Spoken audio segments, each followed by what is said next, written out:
नमस्कार, स्वागत है आपका इस YouTube चैनल में। ये जो YouTube चैनल है ये बेसिकली जो कंपटीशन की तैयारी करने वाले बच्चे होते हैं जो कि जीके की पढ़ाई करते हैं, चाहे वो पीएससी हो, चाहे वो एसएससी हो या फिर वो गवर्नमेंट कोई भी तैयारी हो, उसके लिए ये बहुत ही अच्छा चैनल है।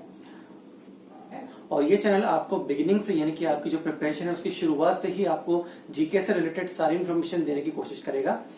सो आज का जो टॉपिक है वो है भारतीय उपमहाद्वीप, यानी कि भारतीय उपमहाद्वीप को भारतीय उपमहाद्वीप क्यों कहा जाता है। आपने बचपन से सुना होगा कि भारतीय उपमहाद्वीप या इंडियन सब कॉन्टिनेंट, ऐसे शब्द आपने सुने होंगे। तो आखिर ऐसा क्यों कहा जाता है?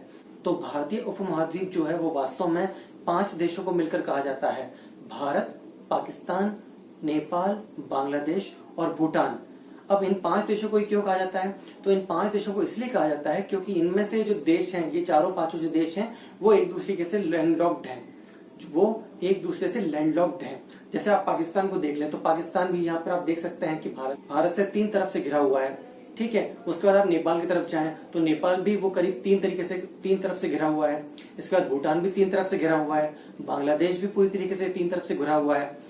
तो इस तरीके से जो 5 देश हैं ये इंडियन सब कॉन्टिनेंट कहलाते हैं: पाकिस्तान, भारत, नेपाल, बांग्लादेश और भूटान। अब आप कहेंगे भाई साहब कि श्रीलंका क्यों नहीं? श्रीलंका भी तो भारत के पास है। मॉरिशस क्यों नहीं? तो जैसा कि मैंने बताया कि कम से कम 3 तरफ से लैंडलॉक्ड होना चाहिए। जो श्रीलंका है वो आप देख सकते हैं, जो श्रीलंका है वो बिल्कुल अलग है हिंद महासागर में हमसे, वो भारत से घिरा हुआ नहीं है। इसी तरह जो मॉरिशस है वो भी भारत से घिरा हुआ नहीं है। चाइना जो है वो भी भारत से 3 तरफ से घिरा हुआ नहीं है, ठीक है। तो यही क्राइटेरिया है और इन क्राइटेरिया को ये 4 देश भारत के अलावा पूरा करते हैं, इसीलिए इन 5 देशों को भारतीय उपमहाद्वीप कहा जाता है। इसके बाद जो भारत शब्द है ये कहां से आया? तो भारत शब्द वास्तव में महाराज श्री राम के यानी कि प्रभु श्री राम के पूर्वज थे भरत, उन भरत के नाम से ही भारत नाम इस देश का पड़ा है, ठीक है। इसके बाद अगला शब्द आता है आर्यावर्त। तो आर्यावर्त नाम कैसे पड़ा? तो आपने महाभारत वगैरह में सुना होगा आर्य शब्द। तो जब आर्यों का प्रभुत्व इस देश पर बढ़ गया, जब उन्होंने इस पर अपनी पकड़ मजबूत की और जब वो यहाँ पर राज करने लगे, तब इस देश का नाम आर्यावर्त कहलाया जाने लगा, ठीक है। क्या कहलाया जाने लगा? आर्यावर्त। अगली हम बात करेंगे जो कि हिंद महासागर या हिंद की। तो हिंद या हिंदुस्तान नाम कैसे पड़ा? जब मुगल आक्रांता या विदेशी आक्रांता भारत में आए और उन्होंने जब आक्रमण किया तो वो सिंध नदी को पार करते थे।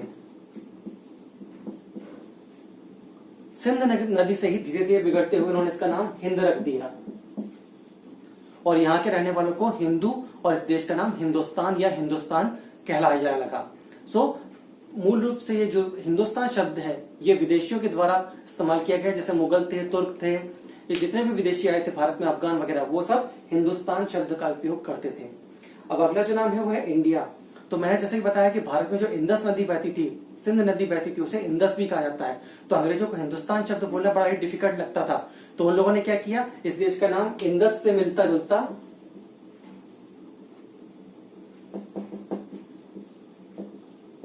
इंडिया रख दिया। तो वास्तव में इंडिया शब्द किसने दिया, इसकी कोई निश्चित किसी व्यक्ति का नाम तो ज्ञात नहीं है, लेकिन जो इंडिया शब्द था वो वास्तव में अंग्रेजों का ही दिया हुआ था। ये आज का पहला इंट्रोडक्टरी वीडियो था। इसके बाद आपको और भी धीरे धीरे नॉलेज दी जाएगी, जीके धीरे धीरे समझाया जाएगा और काफी आपकी भाषा में जिसमें आप कहानी की तरह याद रखें ऐसा समझाया जाएगा। Please subscribe my channel. Thank you.